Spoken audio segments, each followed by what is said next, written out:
یک مطلب جالبی رو امروز یکی از دوستان برای من فرستاد. من خدمت شما عزیزان این رو در اینجا بگم.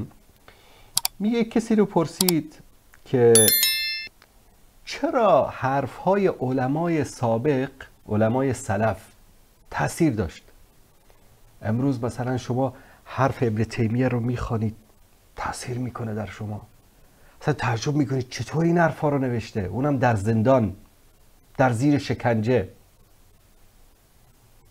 حرفای مثلا امام ابو حنیفه رو، امام احمد ابن حنبل رو، حرفای ابن مبارک رو، حرفای ابن قیم رو، ابن کثیر رو، چرا علمای سلف حرفشون تأثیر داشت و امروز علمای ما حرفشون تأثیر نداره بالای امت؟ ابن تیمیه اعلان جهاد میکنه، ابن تیمیه در کنار مجاهدین در جهاد شرکت میکنه، امت اسلامی به جوش میاد. ابن مبارک مثلا در دعوت به جهاد میکنه، یا که فلان عالم اعلان جهاد میکرد، امت اسلامی همه زن و مرد بلند میشدن. چرا حرف اونا تأثیر داشت و حرف ما تأثیر نداره؟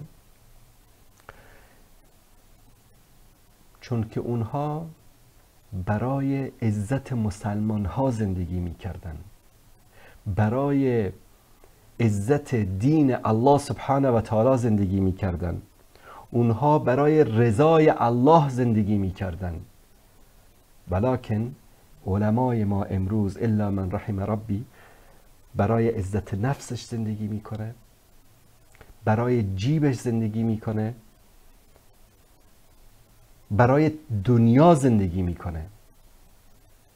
آمریکایی‌ها که آمده بودن در افغانستان، در یک قریه‌ای هست سنگچارک، شاید کسایی که از شمال افغانستان هست، یک قریه دور افتاده، فکر کنم جزء ولایت سرپل باشد، به یک ملاحی که در اونجا زندگی میکرد ماهانه $3500 حقوق میدادن. میدونید به خاطر چی؟ خاطر که دهنشو ببندن. چرا رهبرای ما رو دیدید؟ همین سیاف و ربانی و همین مجاهدین رو، همین عبدالله و مارشال فهیم و قانونی و همه اینا رفتن کجا رفتن؟ آخرش هم حکمتیار به خاطر پول، به خاطر دنیا مهر زدن به لبهاشون. در پارلمان می نشستن، 100 تا فوش رو از سیری غفار رو از 4 تا فاحشه‌ای که در اونجا بود میشنیدن، صداشون در نمی اومد. چرا؟ به خاطر ماشین، به خاطر قصر، به خاطر دلار، به خاطر منصب، حب دنیا و کراهیت الموت.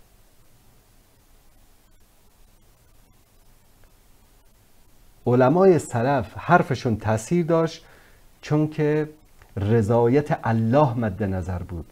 علمای ما امروز حرفشون تأثیر نداره به خاطری که رضایت مردم مد نظر است، به خاطری که 4 نفر که بهشون پول میدن، کمک میکنن اونها راضی باشن، حلال الله سبحانه و تعالی را حرام میکنن و حرام الله سبحانه و تعالی را حلال میکنن.